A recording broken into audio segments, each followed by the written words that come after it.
have needed a place to store their personal belongings. Early storage sheds were basic huts. Today, factories produce substantial structures that can be easily assembled from a kit. This means finding extra storage space should be no problem.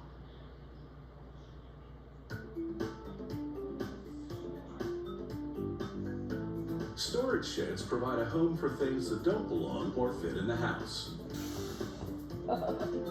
They're made from plastic panels embossed with a wood grain. Making one starts with the computer design. Once they have a plan, machinery rolls into action. High-density polyethylene plastic flows into a big mixer. Some of the plastic pellets are new material, while the rest are pellets recycled from previous processing. This is called regrind. An automated scale measures out the correct amounts of ingredients as they enter the mixer. They add a cooling accelerant and a colorant to the polyethylene pellets. Thorough mixing ensures that the final product will be evenly colored and have structural integrity. A vacuum pump moves the blend out of the mixer and through a network of pipes along the factory ceiling. The pipes deliver the polyethylene mix to a machine called a blow molder. It will blow melted plastic into a two-part mold. In this case, a floor panel mold. The blow molder melts the plastic into a tubular shape. The plastic emerges hot and malleable. In manufacturing lingo, this is called a parison. The mold closes around the parison as little needles pierce and inflate it. The parison swells against the walls of the mold, taking its shape. The mold embosses a tread design on one side and a ridged one on the back for strength. A long automated clamp extracts the hollow panel. At this point, the plastic is partially cured but still hot. When the panel is ready to be handled, a team trims the overflow. This material is called flash. The flash is warm and has a taffy-like consistency. The team leaves it to cool and firm up before feeding it to a grinder. The grinding process produces the pellets known as regrind that will be used to make more panels. Next, the team cuts slots and tabs that will be used for assembling the floor panel to the walls. They stack the panels. It's quite a pile. They manufacture several thousand panels a day. Now it's over to another blow molding machine. This one creates roof panels, complete with cedar shingle detail. Once again, they trim the flash and grind it up to make new panels. Very little polyethylene goes to waste. The next machine molds door panels with a tongue and groove beadboard look. Although all of the shed panels are made of plastic, they look like a variety of materials: cedar shakes, siding, beadboard, and even treaded vinyl flooring.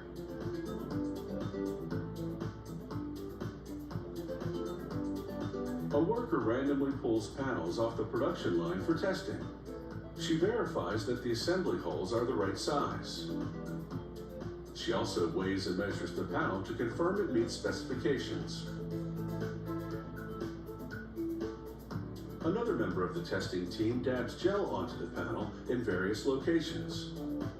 This gel allows an instrument to measure the thickness of the plastic.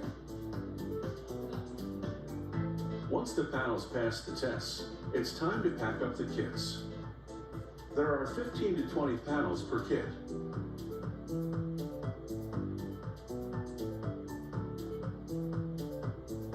Employees pack the parts in the order that they are to be assembled. On the computer, the parts come together in seconds. But in the real world, it takes up to 3 hours to assemble this plastic storage shed. However, it's a lot easier than building one from scratch. And in the end, you have a place to store things.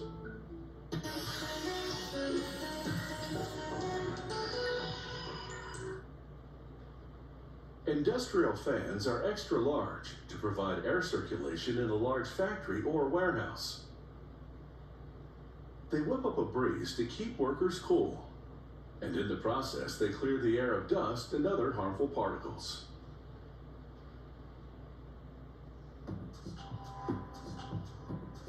Almost 3 feet in diameter, and a body tough enough to survive a run-in with a forklift.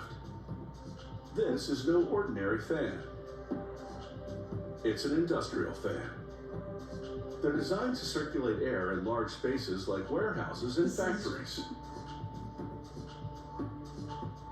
Production starts with the motor.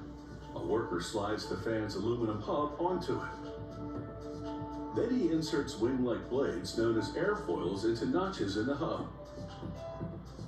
Using a hammer, he taps the ends to set them in the hub. He places a part known as a taper lock into a hole in the center. The taper lock will fasten the motor shaft to the hub. He screws the lip of the lock to the hub. He confirms that each screw has been set to the desired torque. Next, he installs a glass-reinforced plastic cone on the hub. This one secures the ends of the blades in the hub. He snaps a cap onto the center of the nose cone. Now, he transfers the motor and hub assembly to a mount that's in a heavy-duty plastic ring. He adds an upper mount and screws it to the lower one. This completely encases the motor and hub assembly.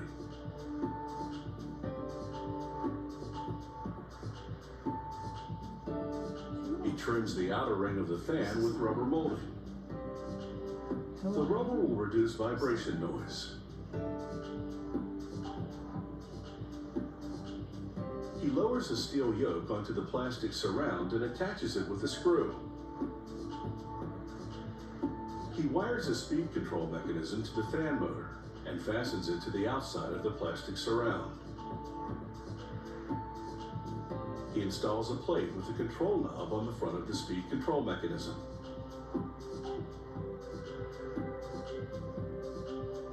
He screws on 2 metal screens to the fan's yoke. This forms a safety cage around the fan. He plugs the fan into a power source and turns it on to test its function. Satisfied that it's in good working order, he tightens the screens to the yoke.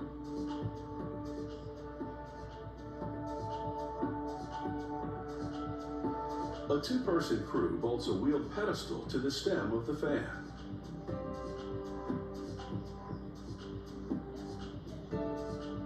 They set the 108-pound fan upright. It's now ready to circulate. Designed to move large volumes of air, this industrial fan generates a considerable breeze inside a factory. To make an industrial ceiling fan, they use long aluminum airfoils. Their wing-like profile will generate lift to produce more air. A punch cuts holes to assemble them to a hub.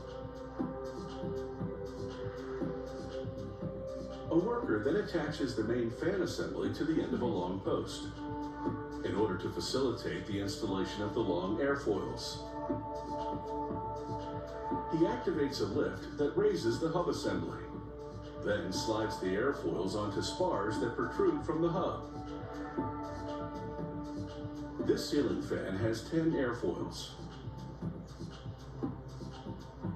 He reinforces the installation with boomerang-shaped metal retainers.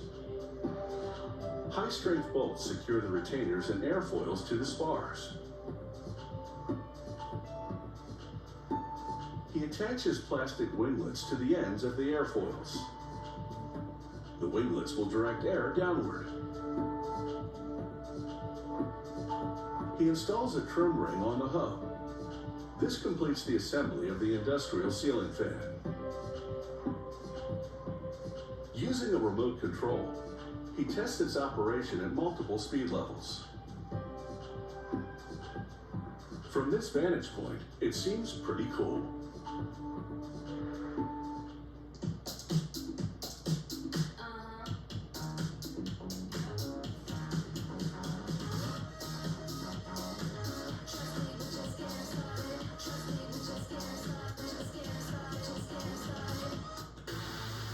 The charging time is short. The range is long, like really long. And the battery warranty is just, come on. The fast charging, long range, all-electric Hyundai Ioniq 5 and Ioniq 6. Hyundai, there's joy in every journey. Lease an all-wheel drive Ioniq 5 SEL for only $319 a month, or get 0% APR or up to $7,500